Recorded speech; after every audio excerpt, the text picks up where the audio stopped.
Good afternoon. Thank you all for coming. My name is Janet Stover, and I'm the President and CEO of the Illinois Association of Rehabilitation Facilities. And IARF is proud to be a part of the CARE campaign, a collaboration of direct service workers, parents and families, community-based providers, and a number of trade organizations and unions that support them. That includes IARF, the IARF of Illinois, the Center for DD Advocacy and Community Supports, AFSCME Council 31, and the Institute for Policy for People with Disabilities. Direct support workers, over 31,000 men and women supporting individuals with intellectual and developmental disabilities in community programs, are the backbone of the community system. They support people with behavior challenges, with complex medical conditions. They carry out individual support plans, dispense medication, and accompany individuals along their path to achieving their goals. Direct support workers do their jobs within a highly regulated environment and are expected to make thoughtful decisions every day about the support that is being provided. They are the linchpin of person-centered services and supports. And yet, their average starting wage is $9.35 an hour. The CARE campaign's goal is to increase the average hourly wages paid to direct support workers over the next 3 years to a starting wage of $13 per hour, so they earn wages on par with support workers in other state-funded programs doing substantially the same work. According to reports from the U.S. Department of Labor, DSP jobs are in high demand and will remain so to support the aging of the general population. But in Illinois, they are in even greater demand as we rebalance our system from institutions to community care, implement consent decrees, and increase reliance on community providers, services, and supports. We thank you for being here today and for your interest in the CARE campaign. The campaign has come together to once again raise the issue of direct support wages. The coalition, in fact, any person who knows the job DSPs do and the difference they make, considers having a poverty workforce an insult to the integrity and dignity of those workers. We are fortunate to have two individuals with us today who understand the unacceptable situation of wages that are too low for the important work that is done by direct support workers. They are the sponsors of our legislation to hopefully accomplish our goal. I'd like to ask Senator Heather Staines, Chair of Senate Appropriations 1 Committee and lead sponsor of our Senate Bill 2604, to come forward. Well, I want to thank Janet, IARF, and Art Dijkstra, who you're going to hear from in a minute, who has facilities which are employing these folks, and the many workers we have here for the care that they provide to people with developmental disabilities across the state.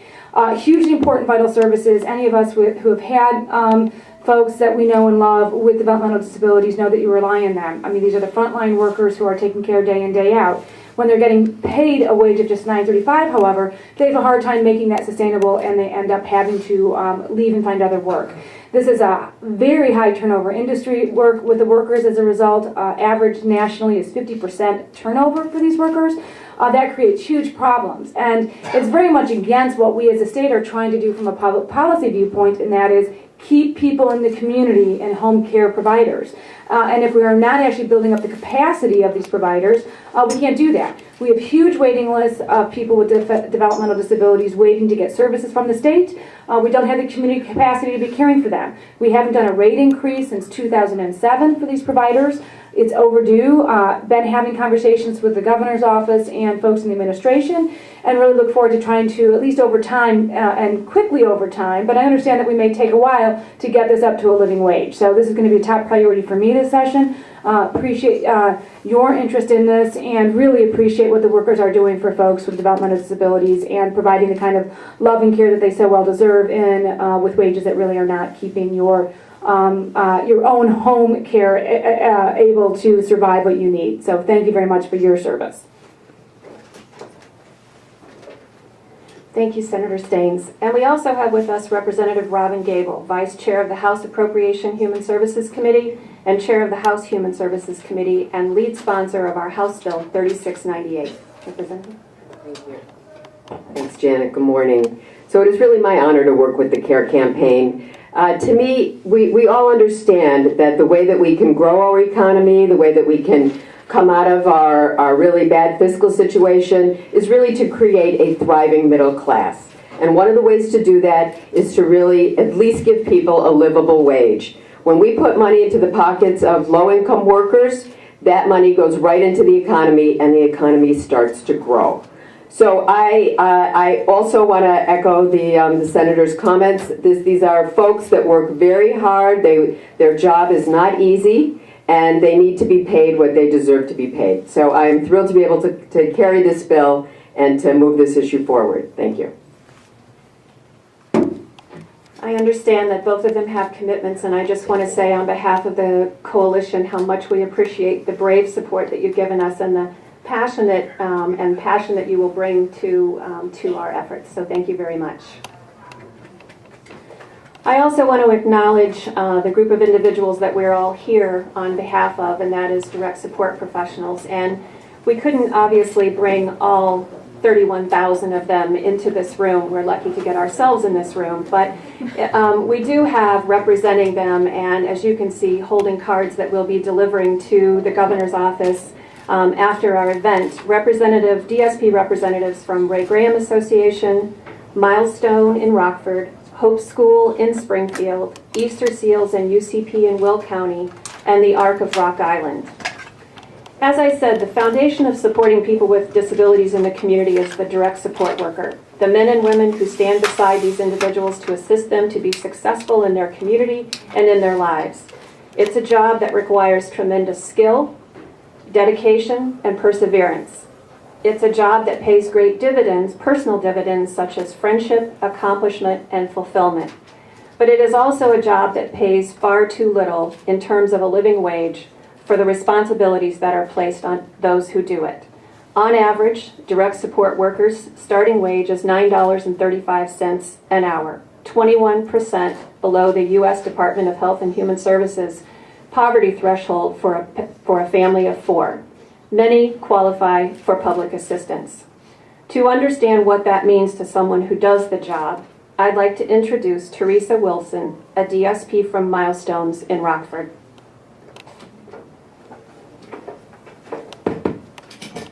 Thanks for having me here. Sorry, I'm nervous. I just want to say I think the wages do need to be raised up. I have 4 children and my wage is $10.51. I've been in my job for 12 years. I must work overtime in order to make ends meet to feed me and my kids, keep a roof over our head. I think it's really sad that the wage is so low for us to even barely make it. Some of us have 2 and 3 jobs to even make ends meet. I have an 18-year-old. She's going to graduate to go to college. I can't afford it. Not with, I refuse to go to public assistance. That's something that I don't want to do. But, it's like they find money for different things. You can find money for this too. I mean, and I just ask that, please help us, to raise the minimum wage level for us, please. Yes, please. Thank you. Well said, Teresa. It's hard to imagine trying to make ends meet, especially to continue to support individuals and do a job that I know Teresa and all of these other individuals love to do. And it's the reason that we've all come together once again to accomplish this task. Parents and families will consistently say that direct support workers make a huge difference in their family's life and in their own lives. Direct support workers allow parents to work to support themselves and their families, knowing someone is assisting their daughter or son to participate in activities that support their goals and dreams. Parents will also be the first to tell you that the effect of staff turnover and the upheaval it can cause for their family member, especially those with challenging behaviors, is very difficult. Stability among these support workers is critical, and yet turnover of direct support workers hovers near 50% on average. Higher wages are proven to reduce staff turnover, improve stability, and the quality of services provided. Here to share her personal experience of what that stability means to her family is Charlotte Cronin, advocate, professional, but most importantly, mother of Daniel. Thank you, Janet. My name is Charlotte Cronin. I'm here from Peoria, Illinois. And if you don't mind, Teresa, I'd like to stand with you. This woman and these people in this hallway keep my son alive. My son is 28 years old. He is the most handsome young man ever in the history of the world. You better look into your kids. He has huge developmental disabilities. At 28, he's incontinent. He can't talk. He can't tell us when something hurts. He has very poor fine and gross motor skills. He has huge behavioral challenges. When he is upset, his arms stretch not from this wall to that wall, but from this wall to that wall. Daniel's life in the community is a success. He is happy, unbelievably happy. His behavioral challenges are tenuously under control, but his happiness hangs on the thread based on the care of his direct support workers, all of you guys. His direct support workers must be able to divine what he needs and what he wants. They must know when to say yes, and they must know when to say no. They must change his very gross, and I'm telling you gross here, incontinent supplies. Bathe him, change his clothes, make his meals, give him hugs, teach him to do what he can do, and tell him no when they need to say no. It's an intricate dance, and they do it. For Daniel, they are his first responders, his EMTs. They are the glue that keeps his life together. In return, they are paid such low wages that it begs the imagination. We ask them to live lives on such an undefined edge that a mere flat tire can wreak personal financial havoc. They deserve better. They deserve much, much better. We should be ashamed. They and we and Daniel need your help. Thank you.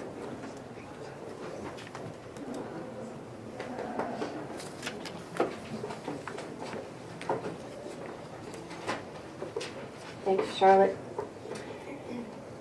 In a recent survey of executives, the number one issue that keeps them awake at night is the wages and benefits of direct support workers, the turnover that results because of the low wages, and the helpless feeling that they can do nothing about it.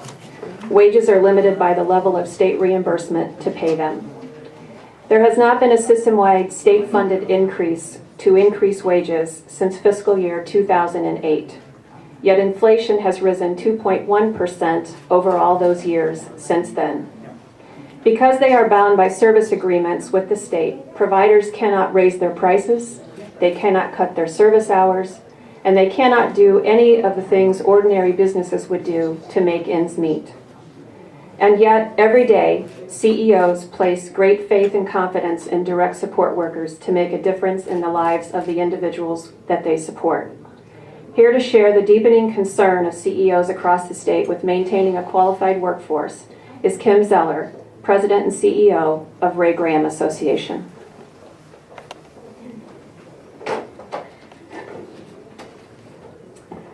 Good afternoon. As Janet said, my name is Kim Zeller, and it's my honor to be here today as President and CEO for Ray Graham Association.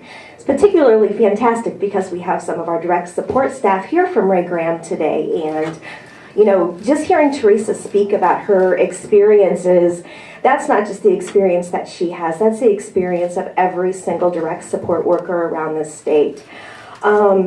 Among other things that keep me up at night, Janet, as you mentioned, there are many: wages, being able to find qualified staff to recruit and retain when you're competing with, let's face it, fast food restaurants, the hotel industry, whatever it might be, extremely challenging. Added to that list now is that if the state increases the statewide minimum wage, which is a valiant issue, it's an important issue, there's nothing, absolutely nothing in our structure today that would automatically influence a raise in our rate so that we can pass on or be able to pay our employees who would deserve to be making that wage. Our employees, as Janet said, the statewide average is $9.35 an hour.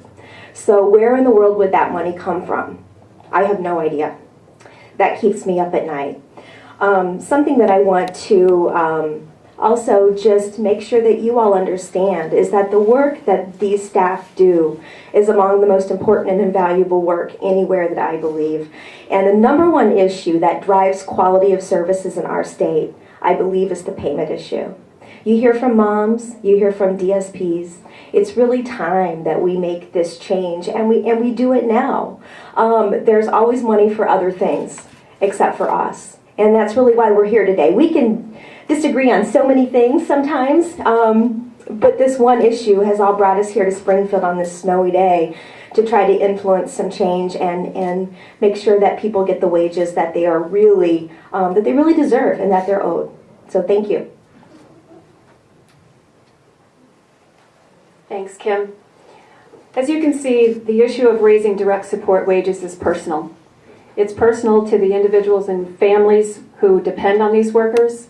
It's personal to the CEOs who must employ these workers.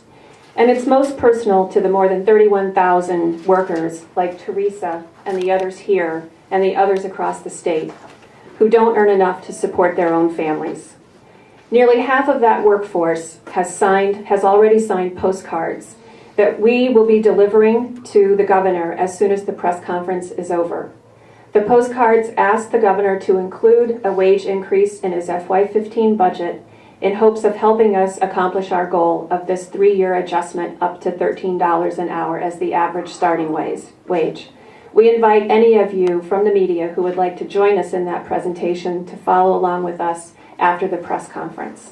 We appreciate you being here today, and all of the speakers or others are here and available to answer questions.